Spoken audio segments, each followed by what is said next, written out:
এবার শুরু হতে চলেছে দেশের সবচেয়ে বড় মোকদ্দমা আপকি আদালত রজত শর্মার সাথে।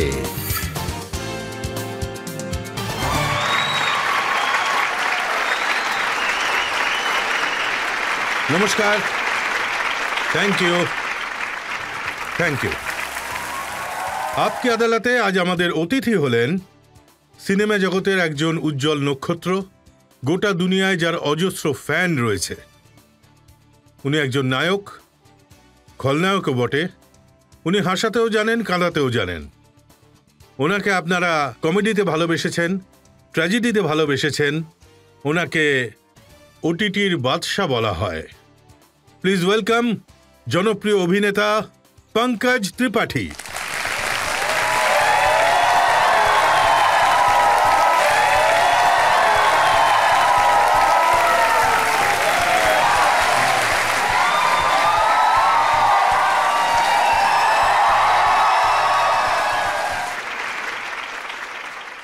আর আপকি আদালতে আজ আমি আমন্ত্রণ জানাচ্ছি আজকের জাজ, হিন্দুস্তান টাইমসের chief managing editor entertainment Sonal কালরাকে।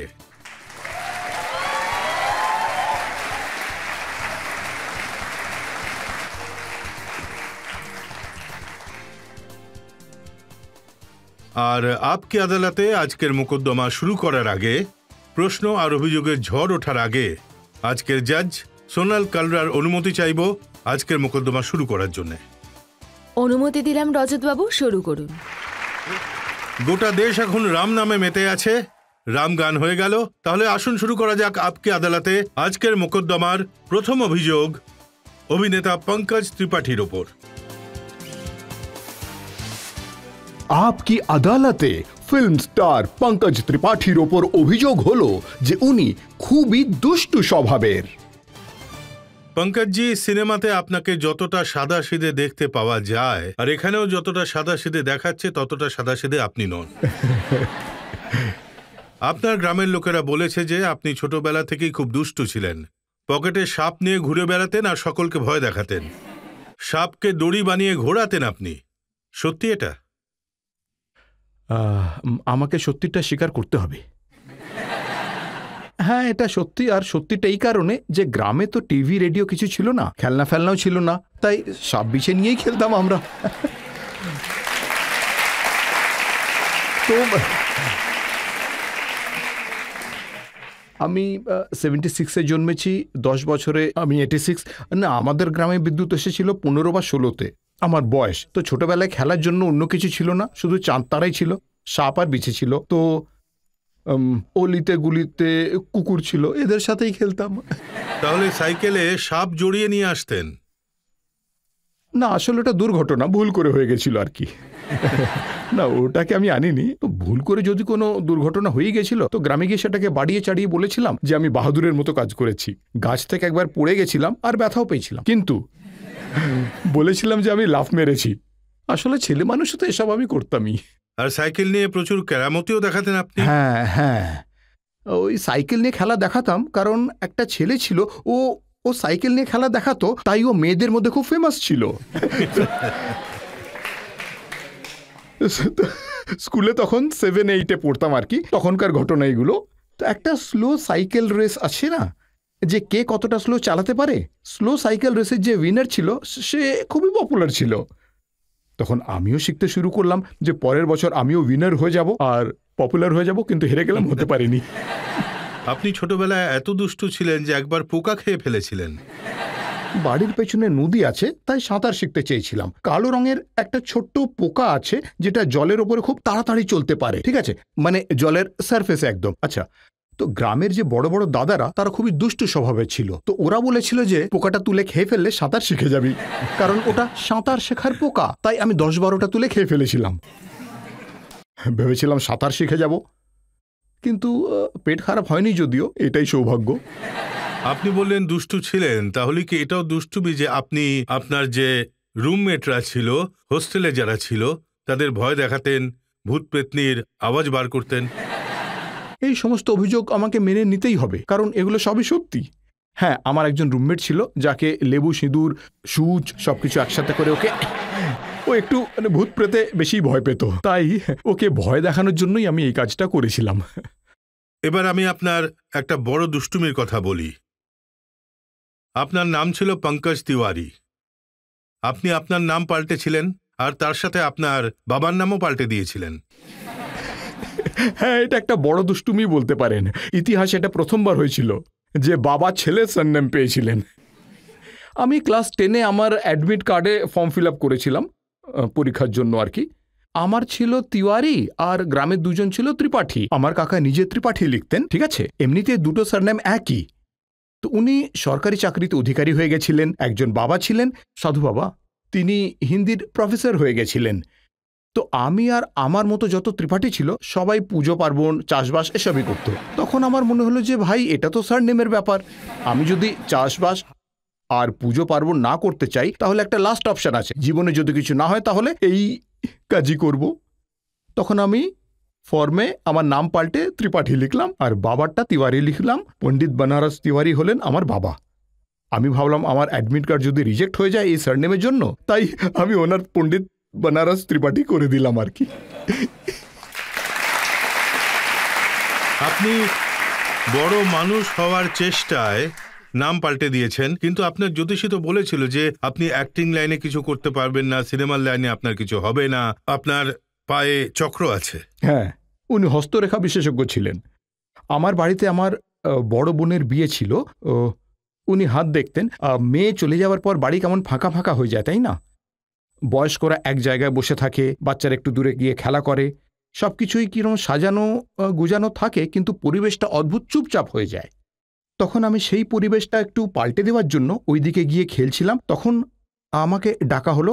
আচ্ছা, জয়কান্ত ছিলেন বিএইচইউ এর প্রফেসর। তিনি যখন আমার হাত দেখলেন, উনি হাত দেখেন, আচ্ছা হাত দেখে বললেন যে আমার হাতে নাকি বিদেশ যাত্রা লেখা আছে।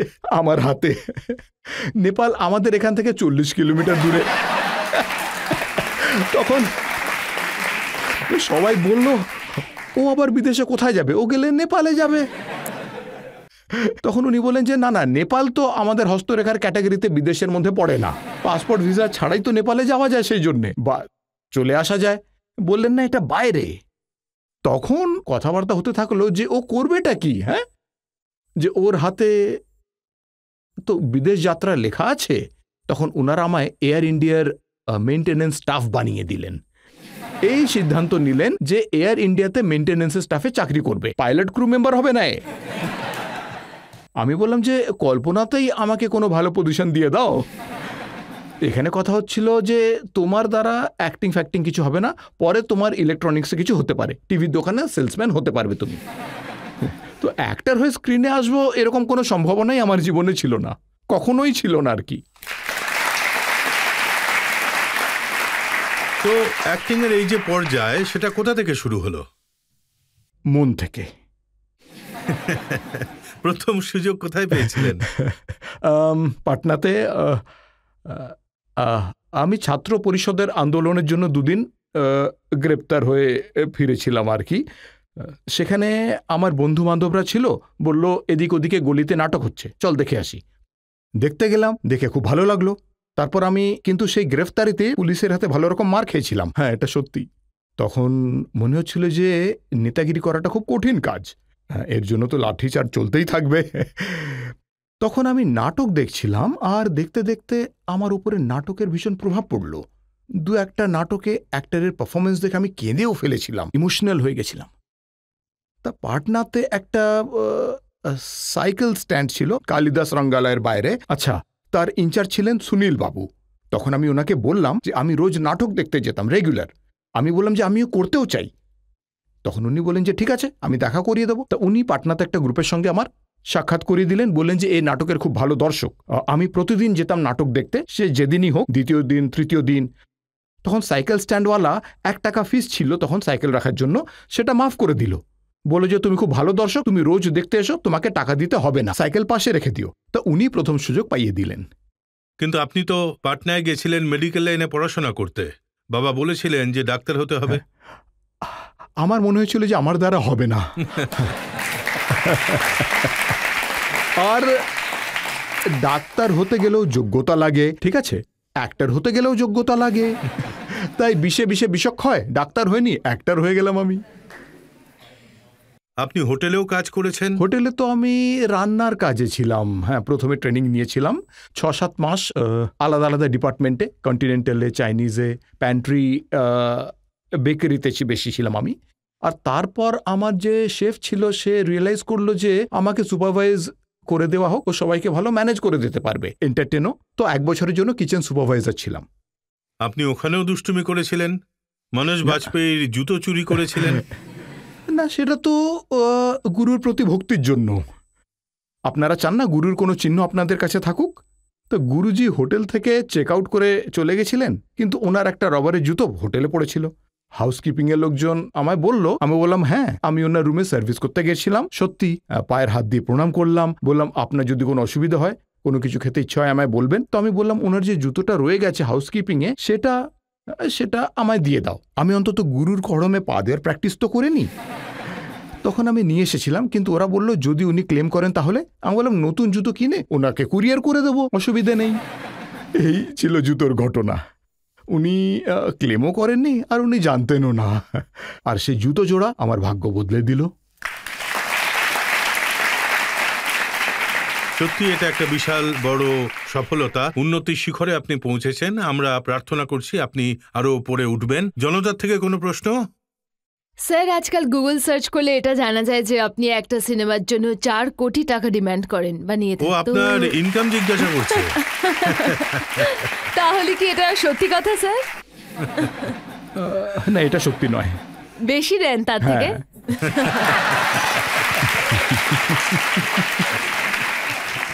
আমার প্রশ্ন হলো এটা যে আপনার কাছে কটা আর কি কি গাড়ি আছে?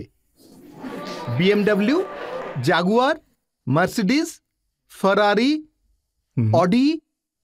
এবার আমি বলি, এসব গাড়ি তো কেন জানতে চাও? আমি তোমার কাছে সেটাই জানতে চাই। না স্যার, আসলে জানালে একটু ভালো লাগবে। কি কি গাড়ি আছে আপনার কাছে? আমার কাছে 2টো অটো আছে, 2টো স্কুটার আছে। শোনো,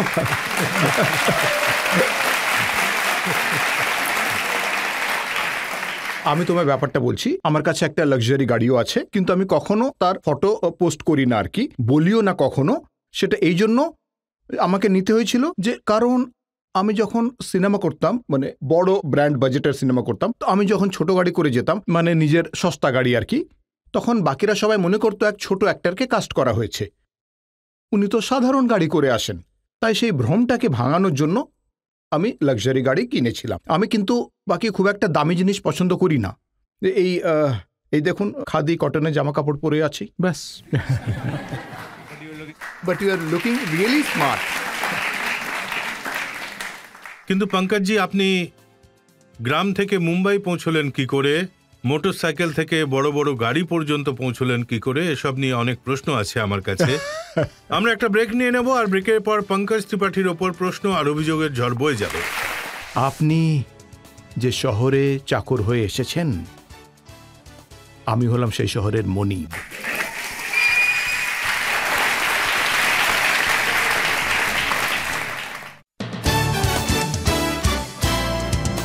ওয়েলকাম ব্যাক। আপকে আদালতে আজ আমরা মোকদ্দমা চালাচ্ছি, প্রশ্ন জিজ্ঞাসা করছি নাম করা অ্যাক্টর পঙ্কজ ত্রিপাঠীকে। আপকে আদালতে পরের অভিযোগ।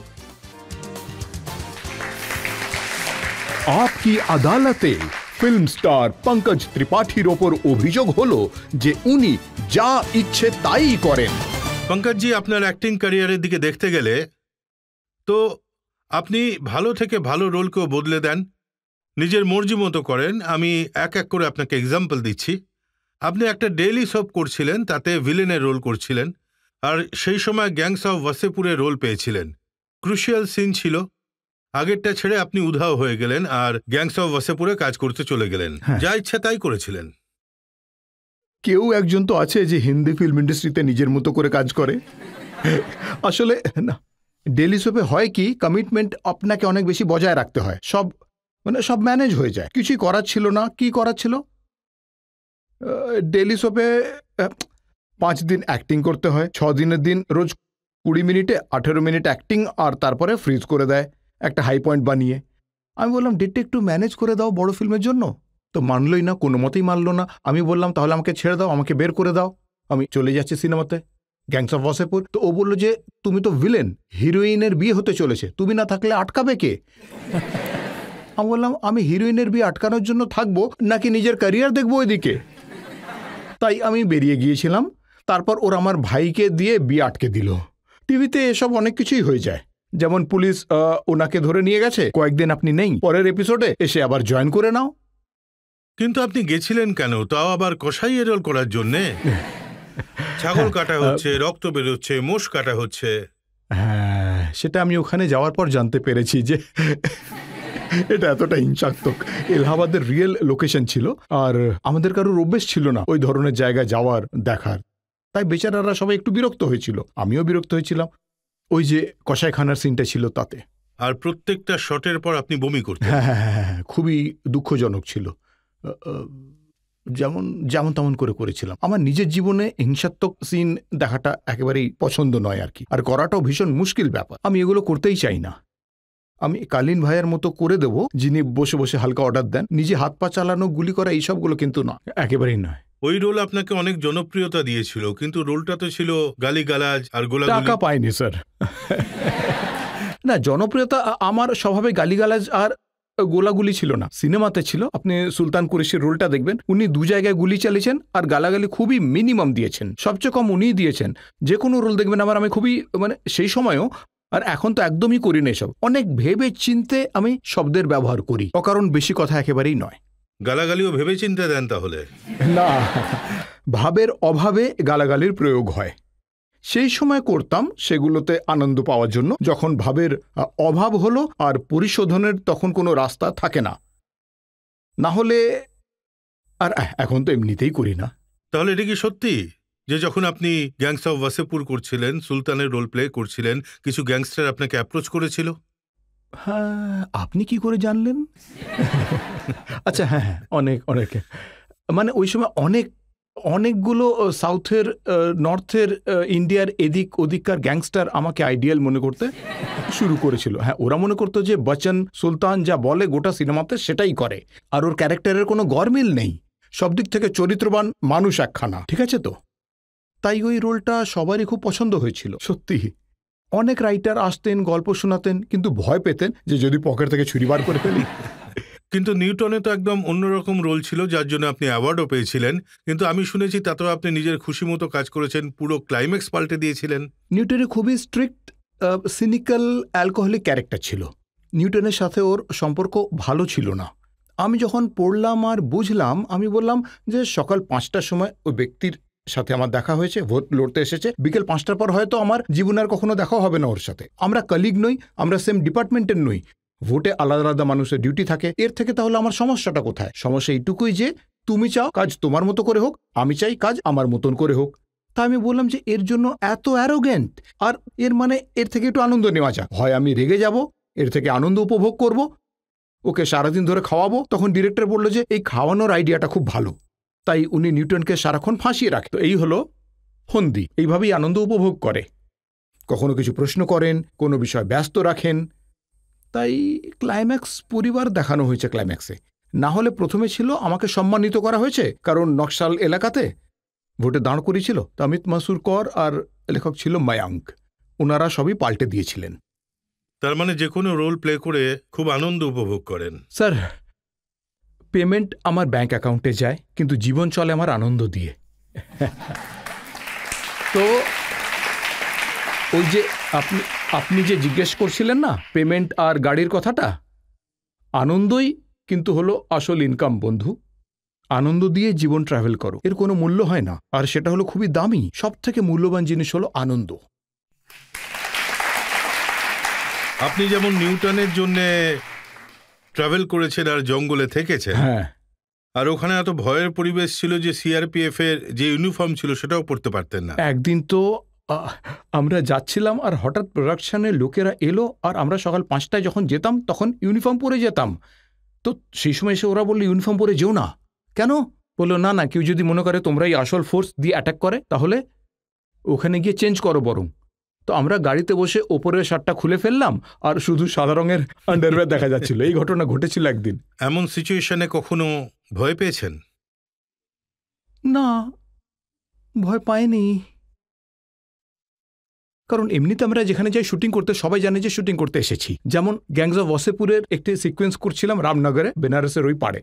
রামনগর প্যারিসের সামনে একটা মার্কেট আছে মাঝারি মাপের। অনুরাগ কাশ্যপের একটা বড় স্বভাব আছে, গরিলা শুট করেন। রিয়েল মার্কেটের মধ্যে ক্যামেরা লুকিয়ে রাখেন, মানে হয়তো কোথাও কোনো জানলায় কোনো গাড়ির মধ্যে, আর অ্যাটাকারকে মানে আমাদের পাঠিয়ে দেন। যেমন দিনা চাট ভান্ডার ওখানে গদলিয়ার চৌমাথায়, সেখানে আমি আর জেপি সিং এর যে রোলটা রয়েছে, আমরা কাশি চাট ভান্ডারে চাট খাচ্ছিলাম বা দিনা চাট ভান্ডারে, আর কথা বলছিলাম, সিন চলছিল।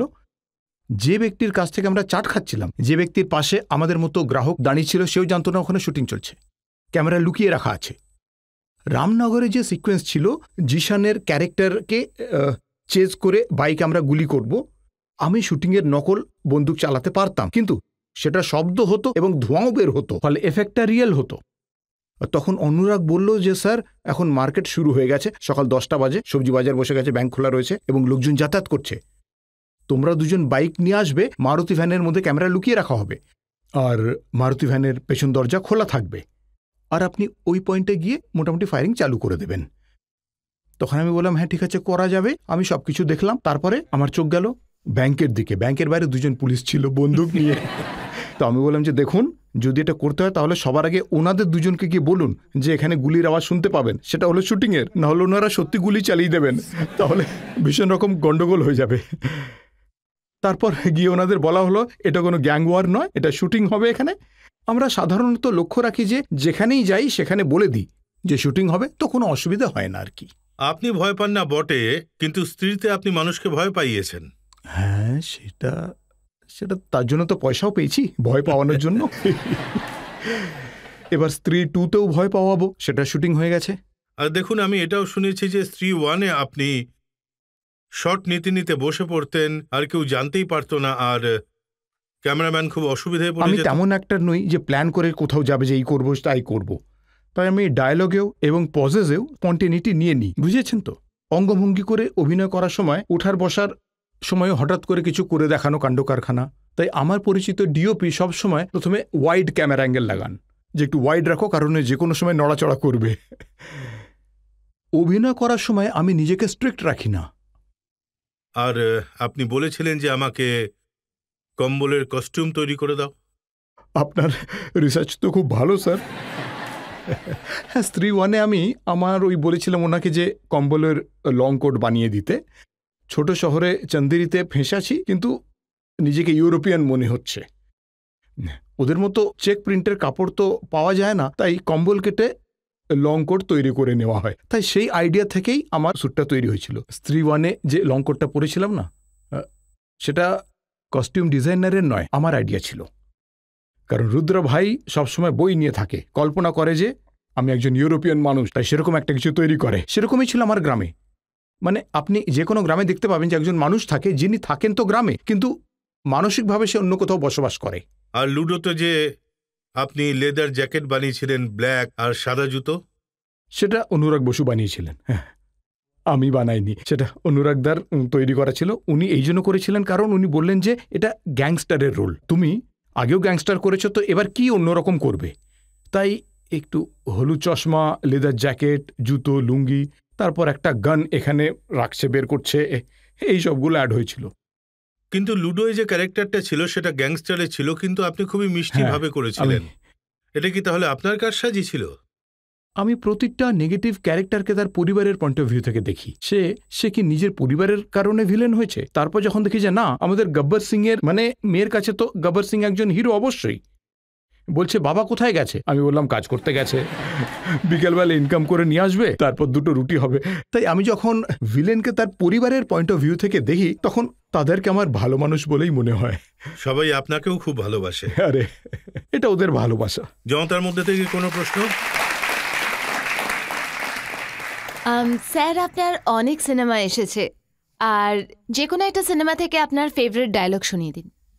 আপনি যে শহরে চাকর হয়ে এসেছেন, আমি হলাম সেই শহরের মনিব।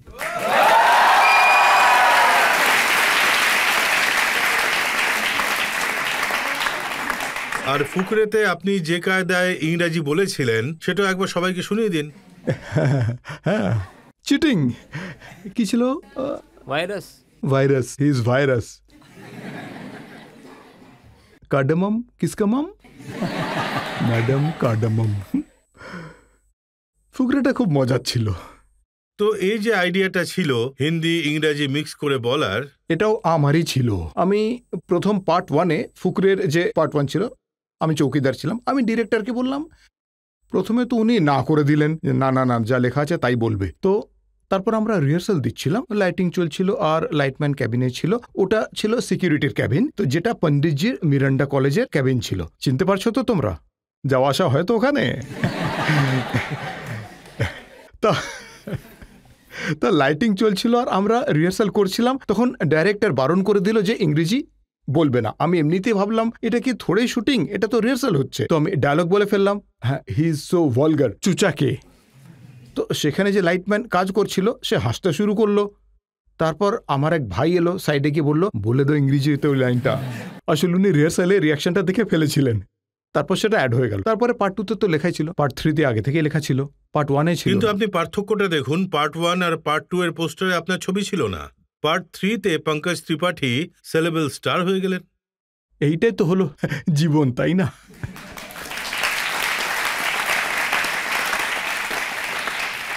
হয়তো এই জন্যই আপনি একের পর এক সিকুয়েল করতে পেরেছিলেন। আমার 5-6টা চলছে মোটামুটি। স্ত্রী, মির্জাপুর, ক্রিমিনাল জাস্টিস, ফুকরে, ও মাই গড 2, যাক ওটা তো 2 ছিল। আরও কিছু একটা ভুলছি আমি। স্ত্রী, হ্যাঁ ওটা তো বলেছিলাম। একটা সুপার 30 ফিল্ম ছিল, হ্যাঁ হ্যাঁ হ্যাঁ ছিল ছিল। যাতে নেতার রোল ছিল, সেটা আপনি নিজের ইচ্ছে মতো পুরো পাল্টে দিয়েছিলেন। না, সেটা তো আমি, বিকাশ বাহেল ডিরেক্টর ছিলেন। যে সিনটা ছিল আপনাদের হয়তো মনে আছে, টাকা নিতে এসেছিল যখন ঋত্বিক, তার অক্সফোর্ডে অ্যাডমিশন হয়ে গেছিল আর ইনি অন্য সমস্ত কথাবার্তা বলে যাচ্ছিল। যাচ্ছ কোথায়? যাচ্ছ অক্সফোর্ডে? বাহ, যাও যাও, লন্ডন যাও, প্যারিস যাও, জাপান যাও, ভিয়েতনাম যাও, চীন যাও, বেজিং যাও, দুবাই যাও, বাহরিন যাও। কি দারুণ, এটা তো কবিতা মতো হয়ে গেল। এইসব কিছু লেখা ছিল না। তো আমার একজন বিহারের নেতার ক্যারেক্টার ছিল। তো আমি গ্রামের আশেপাশে নেতাদের সব আলফাল কথা বলতে দেখতাম। আলফাল কথাটা বুঝতে পারছেন তো আপনারা? কি বলছেন কিছুই জানেন না, মানে যা যা মনে আসে। তখন আমি বললাম, বিকাশবাবু আমি না এতেই এই ধরনের কিছু বলবো, র্যান্ডাম, মানে যেটা এনারাও জানেন না। তা এই রকম ভাবেই ওই রোলটা ডেভেলপ হয়েছিল। 3টে সিনই ছিল কিন্তু দারুণ ছিল। একটু আলফাল বলেই বলুন না, কি ছিল? আলফাল এটাই ছিল যে দুবাই যাও, বাহরিন যাও, কি আর কি দারুণ, এটা তো কবিতার মতো হয়ে গেল। ওরা বলছে যে আরে স্যার আপনি তো আমাদের ডেকেছিলেন। হ্যাঁ ডেকেছিলাম। মানুষ কাকে ডাকে? যে দেশের জন্য কথা বলবে। বলো আপনি স্যার আমাকে ডেকেছিলেন, আমাকে যেতে হবে, তাই টাকার প্রয়োজন আমার। আমি বললাম যাও, যেখানে যেতে হবে যাও, কিন্তু টাকা পয়সার প্রেমের চক্করে পড়ো না। আমি ভালো ভালো মানুষকে বরবাদ হয়ে যেতে দেখেছি। ভগৎ সিং পড়েছিল তো টাকা পয়সার চক্করে, তাই না? ও বলে যে না। বললাম দেখো উনি পড়েননি, যাও তাহলে, এগিয়ে যাও এগিয়ে যাও। স্যার আপনি টাকা দেন না, না গো হেড। এই আর কি, টাকা না দিয়ে এসব আলফাল কথা বলে গেছে। মির্জাপুরে আপনার কালীন ভাইয়ের রোলটাও সবাই খুব পছন্দ করেছিল। মির্জাপুরের রোলে আপনি কি আপনার ক্যারেক্টারেরও অনেকটা অদল বদল করেছিলেন? মির্জাপুরে ভিলেনের রোলটা লেখা হয়েছিল। একজন ট্র্যাডিশনাল ভিলেন হলো যে সে চিৎকার করবে, বড় বড় চোখ করে তাকাবে, সে ভয় দেখানোর চেষ্টা করবে। কিন্তু আমি মির্জাপুরে ভয় দেখাতাম না, মানে আমি সেসব কিছুই করতাম না যেটা একজন টিপিক্যাল ভিলেন করে। আমি ঠান্ডা মাথায় বসে কথা বলতাম। কালীন ভাইয়া হলো সফট স্পোকেন। কালীন ভাইয়াকে যদি কেউ না চেনে যে সে কি করে, তার সব কাণ্ড কারখানা, তাহলে সে বলবে উনি খুব ভালো মানুষ। তো আজ কি ভালোই না একজন মানুষের সঙ্গে দেখা করে এলাম, রীতিমতো সফট স্পোকেন, কেয়ারিং, উচ্চ চিন্তাধারার। গুড্ডুর লোক নও তো তুমি আবার। তো সেটা তো হলো। আমার গুরু ছিলেন ডিরেক্টর আর অংশুমান, তো উনি আমায় ছেড়ে দিয়েছিলেন, যা খুশি করো। পঙ্কজজি, বর্তমান সময়টা এমন যে আপনাকে দেখে ক্যারেক্টার লেখা হয়, আপনাকে দেখে স্ক্রিপ্ট লেখা হয়, তাই এসব নিয়ে কিছু প্রশ্ন আর অভিযোগ আছে আমার কাছে। এবার আমরা একটা ব্রেক নিয়ে নেব, আর ব্রেকের পর পঙ্কজ ত্রিপাঠীর ওপর প্রশ্ন আর অভিযোগের ঝড় বইবে। আমি তো এটাও শুনেছি যে আপনি মনিটর দেখেন না, যেটা পারফর্ম করলেন সেটার দিকে আর দ্বিতীয়বার তাকান না। স্যার মুম্বাইতে আপনার প্রচুর গুপ্তচর আছে। এটা এমন একটা খবর যেটা মুম্বাইতে মিডিয়াতে রেয়ার। ওয়েলকাম ব্যাক আপকে আদালতে। আজ আমাদের অতিথি হলেন জনপ্রিয় অ্যাক্টর শিল্পী পঙ্কজ ত্রিপাঠী। আপকে আদালতে পরের অভিযোগ। আপকি আদালতে নাম করা ফিল্ম স্টার পঙ্কজ ত্রিপাঠীর ওপর অভিযোগ হলো যে ওনার কথায় এবং কাজে অনেক পার্থক্য রয়েছে। পঙ্কজজি, অনেকগুলো ইন্টারভিউতে আমি দেখেছি আপনি বড় বড় জ্ঞানের কথা বলেন, মানুষকে বলেন যে অন্ধকার থেকে আলোয় কিভাবে আসতে হয়, সরল সাদাসিধে জীবন যাপন করতে হয়, কিন্তু রোল করেন গ্যাংস্টারের। গালাগালিও থাকে, গোলাগুলিও থাকে। কি আর করব, এটাই তো পেশা। যেদিন জ্ঞান দিয়ে টাকা ইনকাম করতে পারবো সেদিন এটা ছেড়ে দেবো। তাহলে টাকা পয়সা দেখে, সাইনিং অ্যামাউন্ট দেখে রোল অ্যাকসেপ্ট করেন? না না না না না, আসলে গল্পটাতে প্রভাবিত হই কি না আমি সেটাই দেখি। আপনার যে সঙ্গী অ্যাক্টররা রয়েছে তারাও জানে আপনি খুবই সিনসিয়ার অ্যাক্টর, আপনি যে কোনো রোলে জান প্রাণ লড়িয়ে দেন। কিন্তু আমি শুনেছি যে যখন অ্যাক্টিং চলতে থাকে, সিন চলতে থাকে, আপনি ঘুমিয়ে পড়েন। কি বলবো, এটাও সত্যি কথা। আমি রাতে জেগে থাকতে পারি না।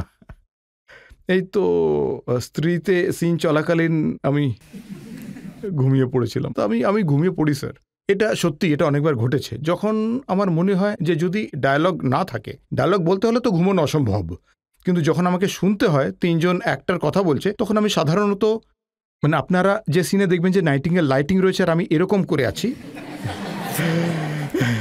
মানে আমি অ্যাক্টিংটাকে এত গুলে খেয়েছি যে ঘুমিয়েও করতে পারি।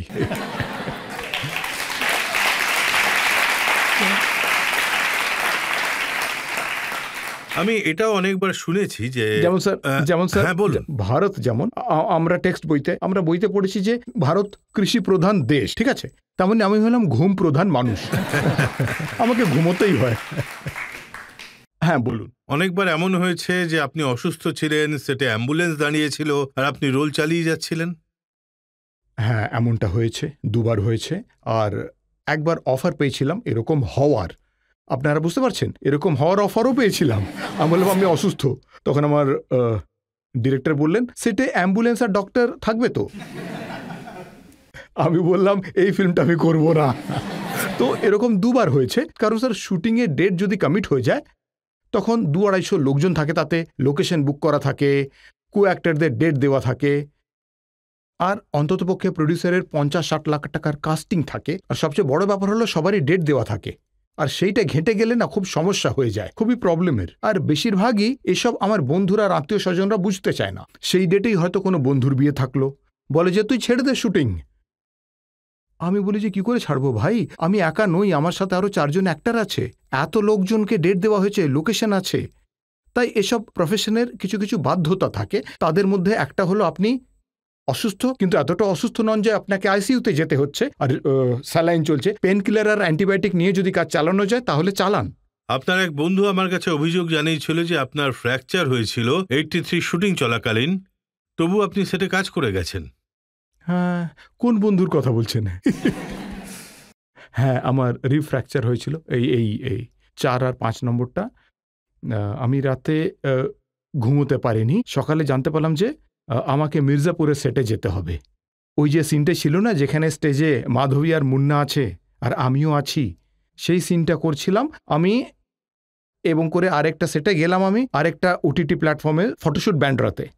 তাজ হোটেলে আমি ফটোশ্যুট করলাম, তারপর আর যন্ত্রণায় থাকতে পারছিলাম না, ভীষণ ব্যথা। পেন কিলার খাওয়ার পরও তখন আমি লীলাবতী হসপিটালে গেলাম। এক্সরে হওয়ার পর জানা গেল যে রিবে 2খানা ফ্র্যাকচার হয়েছে। ওনারা বললেন আপনি রেস্ট করুন, এটার কোনো প্লাস্টার হয় না, হিলিং নিজে থেকেই হবে, কিন্তু বিশ্রামের দরকার। আর পরের দিন সকালে লন্ডন যাওয়ার ফ্লাইট ছিল আমার। 83 ওয়ার্কশপ ছিল তৃতীয় দিন থেকে, আর সেখানে শুটিংও ছিল। তাই সেই কমিটমেন্ট কি করা যাবে, তাই ঘুমিয়ে আমি লন্ডনে পৌঁছলাম। এখানে সবাই জানতো যে ভাই ওকে এখন ছেড়ে দাও। তাই ঠিক যখন শট শেষ হতো আশেপাশেই বিছানাপত্র থাকতো, আমি গিয়ে শুয়ে পড়তাম সঙ্গে সঙ্গে আর কি। আর 5-6 দিনের মধ্যেই আমার যন্ত্রণা কমে গেছিল, কিন্তু হিলিং হতে অনেক সময় লেগেছিল। কিন্তু যে বন্ধুরা আছে, যে ফ্যান আছে, আপনার পরিবারবর্গ আছে, তাদের এই ব্যাপারটা কিন্তু ভালো লাগে না। আমারও ব্যাপারটা ভালো লাগে না। আমিও সিদ্ধান্ত নিয়েছি যে আগে স্বাস্থ্য, কারণ এই কমিটমেন্ট আর প্রফেশনালিজমের চোটে হয়টা কি, আমাদের আশেপাশের লোকজনকে আর নিজের স্বাস্থ্যকে হারাতে শুরু করি। আমি যখন আমার মেয়েকে দেখি, আমার বউকে দেখি, তো মনে হয় যে আমি এদের কতটুকু সময় দিতে পারি। এইবার আমি সিদ্ধান্ত নিয়েছি যে জুলাইতে, মানে মনসুনে, বম্বের মনসুন তো এমনিতে খুব সুন্দর, আর আমার বাড়ি থেকে দেখতে আরও সুন্দর। তো এইবারের বর্ষা আমি বউয়ের সাথে দেখব, কিচ্ছু করব না, শুধু দেখব বৃষ্টির ফোঁটা পড়ছে, বউকে ডাকবো, এসো এখানে বসো। কি করতে হবে? বলবো বৃষ্টি দেখতে হবে।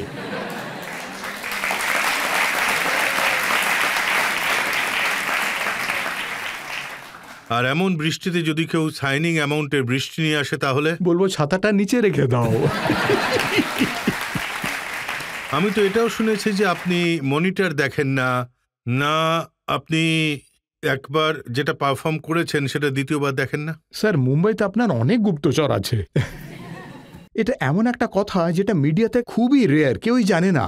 আপনি প্রথম ব্যক্তি যিনি প্রশ্নটা করলেন আর কি। আমি কারণ মনিটর দেখি না, শ্যুট করার পর কখনোই ক্যামেরায় কেমন লাগছে কেমন হলো চেক করি না। আমি মনে করি ডিরেক্টর আছেন, ক্যাপ্টেন, মনিটর দেখা হলো ওনার কাজ, নিজের কাজ উনি জানেন। উনি যদি ওকে করে দেন তার মানে হলো ওনার যা দরকার উনি সেটা পেয়ে গেছেন। জনতার থেকে কেউ প্রশ্ন করতে চান? আমার প্রশ্ন হলো এটা যে, যেমন রজত স্যার বললেন আপনার বেশিরভাগ সিনেমার সিকুয়েল হয়ে থাকে আর আপনি রোলস রিপিট করেন, তাই এর পেছনে বিশেষ কি কারণ রয়েছে? সিনেমা ভালোই চলেছিল, শুধুমাত্র এটাই কারণ ছিল যে সিনেমা হিট হয়ে গেছিল। আপনি কোনো ফ্লপ ফিল্মের সিকুয়েল বা প্রিকুয়েল দেখেছেন কি? তাই এর শুধুমাত্র একটাই কারণ হলো সিনেমাটা হিট হয়েছিল, অনেকখানি টাকা কামিয়েছিল, আরও টাকা কামাতে হবে।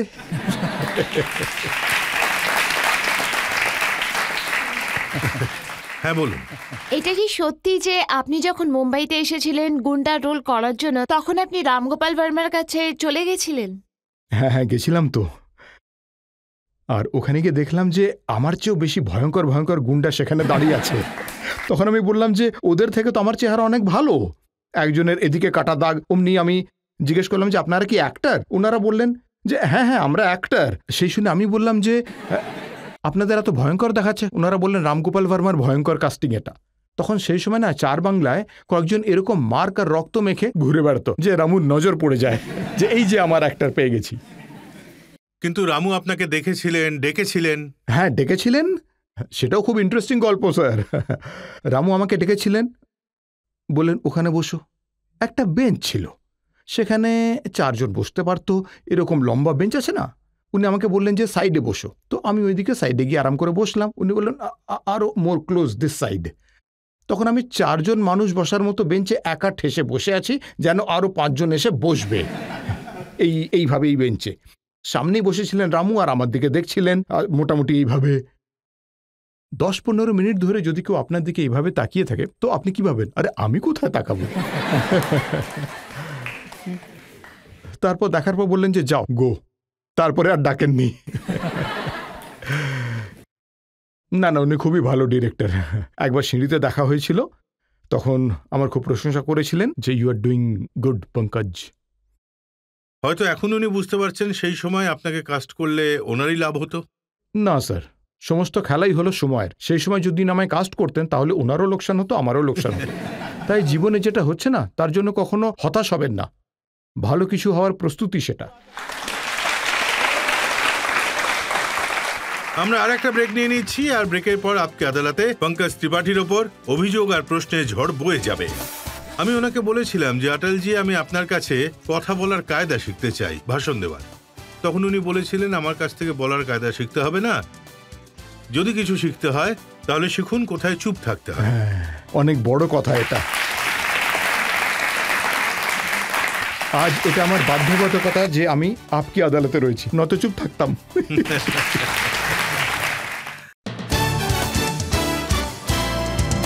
ওয়েলকাম ব্যাক আপকে আদালতে। আজ আমরা প্রশ্ন করছি, অভিযোগ করছি নাম করা স্টার পঙ্কজ ত্রিপাঠীর ওপর।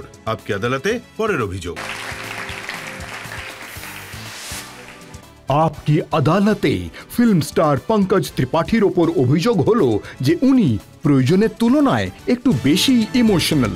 পঙ্কজজি, আমি শুনেছি আপনি এতটাই বেশি ইমোশনাল যে যখন আপনার বিয়ে হয় আপনার স্ত্রী শ্বশুর বাড়ি যাচ্ছিল কিন্তু আপনি কাঁদছিলেন। হ্যাঁ, আমার মনে হয়েছিল যে আমার কারণেই ওনাকে বিদায় নিতে হচ্ছিল, তাই আমিও একজন অপরাধী। এই ছেড়ে আসাটা আমার খুবই খারাপ লাগে। আমি শুধু আমার স্ত্রীর বেলায় নয়, গ্রামেও যদি কোনো মেয়েকে বিদায় দেওয়া হয়, মানে বাবা মার কাছ থেকে দূরে চলে যাওয়াটা খুবই ইমোশনাল ব্যাপার একটা। এ তো দেখুন না, শুরুতেই আমার নিজের ভিডিও দেখে আমি ইমোশনাল হয়ে পড়েছিলাম ভীষণভাবে। কিছুই না, আমার নিজেরই করা কাজ। আসার সময় যেভাবে আপনারা অ্যাপ্রিসিয়েট করলেন, রিসিভ করলেন, জুস খাওয়ালেন, যা ভালোবাসা দিলেন, তাতে হৃদয় ভরাক্রান্ত হয়ে উঠল। তো এই অভিযোগটা সত্যি ভালো লাগলো। সবার উপরেই এই অভিযোগ যেন লাগুক ইমোশনাল হওয়ার। গুঞ্জন সাক্সেনার সিনেমায় জাহ্নবী যখন অ্যাক্টিং করতো তাকে আপনি একদম নিজের মেয়ের মতো মনে করতেন, ওর টেক দেখেও আপনি কাঁদতেন। ওর সাথে আমার খুব ভালো বন্ডিং হয়ে গেছিল, আজও আছে। ও আমার বাড়িতে আসতো, আর ও খুব সিনসিয়ার এবং হার্ড ওয়ার্কিং। কারণ বাবা আর মেয়ে, আমারও একটা মেয়ে আছে স্যার, এমনিতেই আমি মেয়েদের নিয়ে একটু বেশি ইমোশনাল। আমার বাড়িতে আমি আছি এবং 4-5 জন মহিলা আছেন, আমার বউ, আমার মেয়ে এবং আরও সবাই। তাই একটু ভাবুক হয়ে পড়ি। মেয়েদের দেখলে মনে হয় যে তাদের জীবনে আরও কিছু ভালো হোক, উন্নতি হোক। সেই জন্যে ইন্টিমেট সিন করেন না আপনি? না, ইন্টিমেট সিন হলো আবারও ইনটেন্টের কথা। ইন্টিমেট সিন তো আমি সেক্স এডুকেশনের ওপর গোটা ফিল্ম করেছিলাম। ইন্টেন্ট আসলে কি? মারাত্মক কিছু ছড়ানো, না স্টোরি সেলিং, যে গল্পটা সেটা ছাড়া পূরণ হতে পারে না। গল্পে জরুরি, এর উপযোগিতা কতটুকু, সেই কারণেই। আপনি বিভিন্ন নেতার রোল করেছেন ফিল্মে, কিন্তু অটলজি ছিলেন এই দেশের হিরো। তাই হিরোর জন্য হিরো হতে গিয়ে আপনাকে যথেষ্ট প্রস্তুতি নিতে হয়েছিল। হ্যাঁ, একদম তাই। প্রথমে তো ভয় পেয়েছিলাম, ভালোই ভয় পেয়েছিলাম। আপনার কখনো দেখা হয়েছে অটল বিহারী বাজপেয়ীজির সঙ্গে? হ্যাঁ, দেখা হয়েছিল অটল বাবুর সাথে। খুব ইন্টারেস্টিং গল্প। আপনারা সবাই শুনুন, আমি শোনাচ্ছি। আজ থেকে প্রায় 26-27 বছর আগেকার কথা। পাটনার গান্ধী ময়দানে, আমার মনে হয় 95 বা 96-এ, তা একটা র্যালি ছিল। উনি আমার প্রিয় নেতা ছিলেন, প্রিয় বক্তা ছিলেন। তা ওই র্যালিতে আমি চলে গেলাম যে আমি ওনার কথা শুনব। তো পাটনাতে আমার সাইকেল ছিল, সেটা আমি নিয়ে গেলাম। ময়দানের সাইডে থাকে না, সেখানে রেলিং থাকে, সাইকেল রাখার সেখানে চেন দিয়ে এভাবে তালা লক করে চাবি পকেটে রেখে আমি রীতিমতো অসংখ্য ভিড়ের মধ্যে ঢুকে পড়লাম আর কি। আমি না অটল বাবুকে সামনে থেকে দেখতে চেয়েছিলাম। তারপর আমি স্ট্রাগল করতে করতে এগিয়ে গেলাম। আমার স্ট্রাগল শেষ হয়ে গেল 300-400 মিটার দূরত্বে। তারপর এত পাবলিকের ভিড় ছিল যে আমি আর যেতেই পারলাম না। তো আমি 1995-96 পলিটিক্যাল র্যালিতে 400 মিটার দূর থেকে মঞ্চে অটলবাবুকে দেখছিলাম, যাকে সিনেমাতে ওয়াইড অ্যাঙ্গেল বলা হয়, ঠিক আছে তো, ওয়াইড ফ্রেম, যেখান থেকে সব কিছু দেখতে পাওয়া যায়। গোটা মঞ্চই আমি দেখতে পাচ্ছিলাম। আর উনি মঞ্চে এসে গেছিলেন, অটলবাবু ভাষণ দিচ্ছিলেন মঞ্চে, আর পেছনে শত্রুঘ্ন সিনহা বাবু দাঁড়িয়েছিলেন। তো আমি ওয়াইড অ্যাঙ্গেলে দেখছিলাম, আর তার চেয়ে বেশি সামনে আমি যেতে পারিনি ভিড়ের জন্য। তো যখন এই ফিল্মের শুটিং হতো, রবি যাদব, যিনি আমাদের ডিরেক্টর ছিলেন, উনি আমাকে সেটে অটলবাবু বলে ডাকতেন। তা ডিওপি যিনি ছিলেন, সিনেমাটোগ্রাফার যিনি ছিলেন, তার নাম লরেন্স। তা রবি যাদব লরেন্সকে বলতেন, অটলবাবুকে একটু ক্লোজ দেখাও, ওকে, অটলবাবুকে একটু এক্সট্রিম ক্লোজে আনো। তো উনি যখন বলতেন যে অটলবাবুকে একটু এক্সট্রিম ক্লোজে আনো, তখন আমার ভেতরে সেই ওয়াইড অ্যাঙ্গেলটা চলত। যখন আমি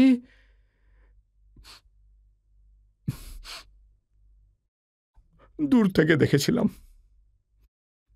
তাই এটার তাৎপর্য এটাই যে জীবনে যে এক্সট্রিম ওয়াইড রয়েছে না, আপনি আপনার পথ ধরে চলুন, চলতে থাকুন, দেখবেন এক্সট্রিম ওয়াইডটা এক্সট্রিম ক্লোজ হয়ে গেছে।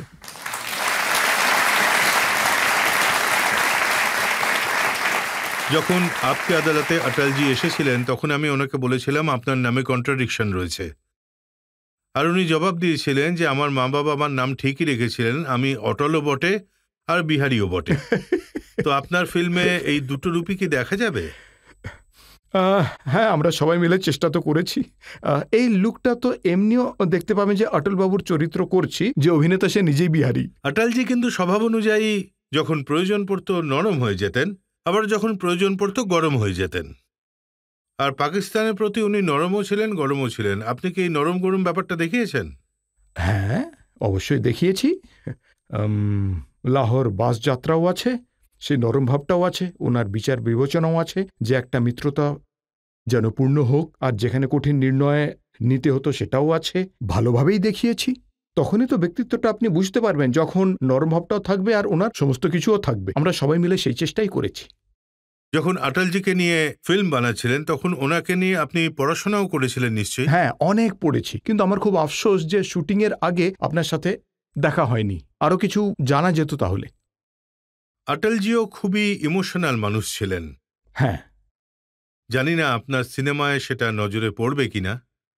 পড়বে পড়বে, অবশ্যই পড়বে। আমাদের এটাই তো প্রচেষ্টা। আমাদের প্রচেষ্টা হলো বটেশ্বরের সেই বাচ্চাটার গল্প দেখানো, যিনি যুগান্তরে কিভাবে শ্রদ্ধেয় অটল বিহারী বাজপেয়ী হলেন। ঠিক আছে, এটাই যাতে দেখানো যায় আর ওনার ব্যক্তিত্বের সব দিকগুলো চোখে পড়ে সব। ওনার ওভারেটরি, ওনার রাজনীতি। ওভারেটরির জন্য তো স্যার আমি ক্ষমা প্রার্থী। যেমন করেই হোক, ওভারেটরির দ্বারা ওনার প্রভাব বিস্তার করা অসম্ভব আর কি। তাই আমি ইমিটেট কম করেছি, ইমিটেশন এবং মিমিক্রি করিনি ফিল্মে। অটলবাবুর চিন্তা ভাবনাকে তুলে ধরার এবং বোঝার আর বোঝানোর চেষ্টা করেছি। এই যে কথা বলার সময় ওনার মনোভাব ঠিক কেমন থাকতো, ঠিক আছে তো, সরকারে যাবে আসবে, পার্টি ভাঙবে গড়বে, কিন্তু এই দেশকে ধরে রাখতে হবে, এই দেশের লোকতন্ত্রকে অমর রাখতে হবে। তাতে হাত ডান দিকে গেল বা বাঁ দিকে গেল সেটা গুরুত্বপূর্ণ নয়, চিন্তা ভাবনাটা কিরকম ছিল সেটা বেশি গুরুত্বপূর্ণ। বিচার আর মনোভাব, যাকে ফ্রেম অফ মাইন্ড বলা হয়, সেই মেন্টাল স্টেট, সেটা আমি ধরে রাখার চেষ্টা করেছি। তো অটলজির চরিত্র অভিনয় করতে করতে, ওনার সম্পর্কে পড়তে পড়তে, ভাবতে ভাবতে আপনার মধ্যেও কিছু পরিবর্তন? হ্যাঁ, অনেক। অটলবাবুর এই ব্যক্তিত্ব আমাকে না একেবারে শান্ত করে দিয়েছে, ভেতর থেকে আমাকে ডেমোক্রেটিক করেছে। আপনি যদি আমাকে নিয়ে সমালোচনাও করেন তবুও আমি রেগে যাব না। ঠিক আছে, আপনার পার্সপেক্টিভ আছে, আপনার নিজস্ব চিন্তাধারা আছে, আর অসহমতিরও সহমতি হওয়া উচিত। যে তুমি আমায় ডিসএগ্রি করছো সেটাতে আমি অ্যাগ্রিড। তাই অটলবাবুর ব্যক্তিত্ব আমার মধ্যে একটা পরিবর্তন এনে দিয়েছে।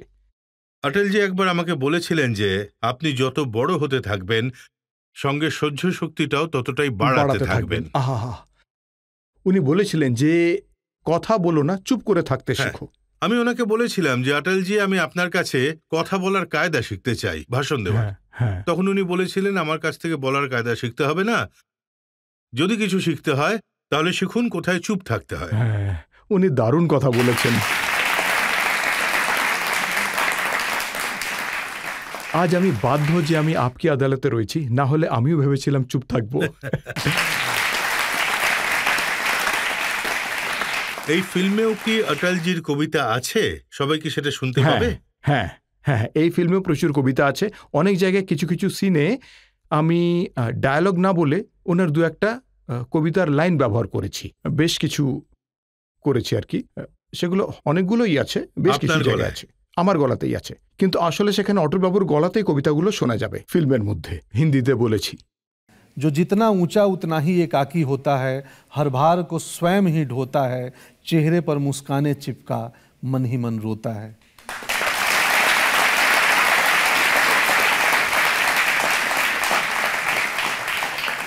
जरूरी ये है कि ऊंचाई के साथ विस्तार भी हो, ऊंचाई के साथ विस्तार भी हो, जिससे मनुष्य ठूंठ सा खड़ा ना रहे, औरों से घुले मिले, किसी को साथ चले, किसी के संग चले, भीड़ में खो जाना, यादों में डूब जाना, स्वयं को भूल जाना, अस्तित्व को अर्थ, जीवन को सुगंध देता है। धरती को बौनों की नहीं, ऊंचे कद के इंसानों की जरूरत है, इतने ऊंचे कि आसमान को छू लें।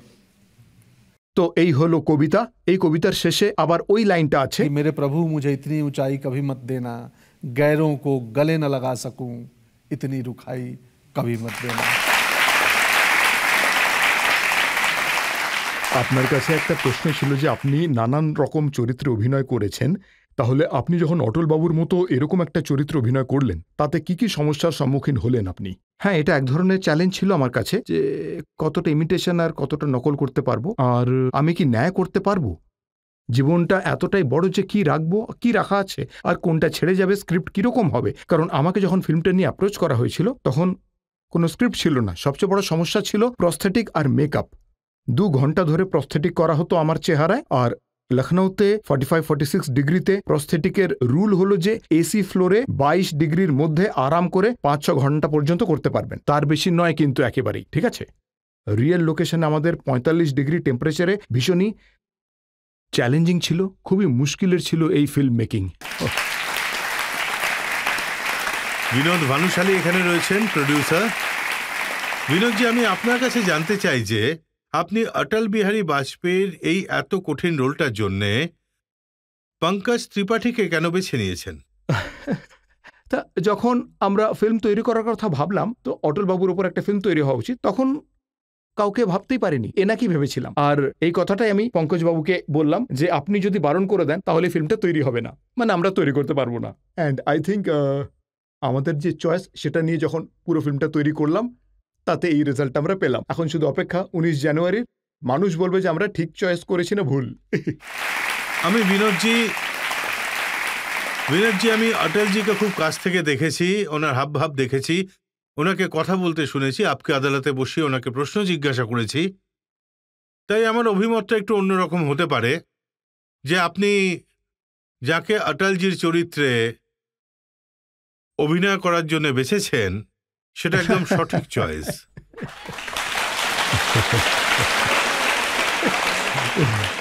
Thank you. আর দর্শকরা অপেক্ষায় থাকবেন যে অটলজির চরিত্রে আপনি কেমন অভিনয় করেছেন, অভিনয় কিরকম হয়েছে।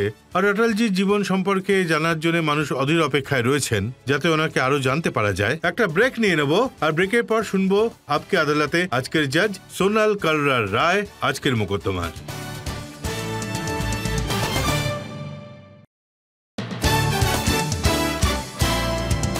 ওয়েলকাম ব্যাক আপকে আদালতে। আজ আমরা মোকদ্দমা চালালাম বিখ্যাত অভিনেতা পঙ্কজ ত্রিপাঠীর ওপর। এখন সময় হলো আপকে আদালতে আজকের জাজ সোনাল কালরার রায়ের। পঙ্কজ, আমি জানি না একজন অভিনেতা হিসেবে আপনার এটা কমপ্লিমেন্ট বা প্রশংসা মনে হবে কিনা, কিন্তু তবুও আমি আপনাকে বলতে চাই যে আপনি একজন অভিনেতাই নন। সেটা এইভাবে যে আপনি স্ক্রিনে যেটা করেন তার মধ্যে এত সরলতা, এত সততা থাকে যে সেটা অভিনয় বলে মনেই হয় না। আমাদের মধ্যে এখানে যতজন মানুষ রয়েছেন, আমি গ্যারেন্টি দিয়ে বলতে পারি যে এমন মনে হয় যে ওদের মধ্যে থেকেই একজন ব্যক্তি স্ক্রিনে উঠে এসেছেন। আপনার মধ্যে এতটাই ন্যাচারাল কোয়ালিটি রয়েছে। আর ঠিক সেরমই সরলতা আর সততা দিয়ে আপনি এই সমস্ত অভিযোগ, প্রশ্ন, উত্তর নিজের মুখে দিলেন, বললেন যে এগুলো সব সত্যি আর এই সমস্ত অভিযোগও সত্যি। খুবই দারুণভাবে জবাব দিয়েছেন, তাই শাস্তির তো কোনো প্রশ্নই ওঠে না। আমি শুধু এইটুকুই বলবো, আই এম শিওর সবাই এটাই চাইবে যে আপনি যুগ যুগ ধরে উন্নতি করুন আর আপনার নতুন বছর খুব ভালো কাটুক। আর আপনাকে বিশেষ করে অটলের জন্য অনেক শুভেচ্ছা। ধন্যবাদ, ধন্যবাদ, ধন্যবাদ। আমার খুব ভালো লাগলো স্যার যে আপকি আদালতে আজ সোনাল ম্যাডাম জাজ হয়েছেন। হ্যাঁ, দেখুন, আমার মনে হয় কোনো অভিনেতার কাছে এর থেকে বড় কমপ্লিমেন্ট আর তো কিছুই হয় না। যখন তাকে বলা হয় যে যখন আপনাকে স্ক্রিনে দেখা যায় মনেই হয় না যে আপনি অভিনয় করছেন, মনে হয় আপনি সেই ক্যারেক্টারে ডুবে গেছেন, আপনি সেই ক্যারেক্টারই মানুষের সামনে হাজির। আর আপনার এই শিল্প, আপনার এই গুণ বজায় থাকুক, দিনের পর দিন আরো উন্নত হোক, আপনি আরো অসংখ্য মানুষের ভালোবাসা পান। এই শুভেচ্ছার সাথে আজকের মোকদ্দমা এখানেই শেষ করছি। পরের সপ্তাহে আবার দেখা হবে এক নতুন ব্যক্তিত্বের সাথে। ততক্ষণের জন্য নমস্কার।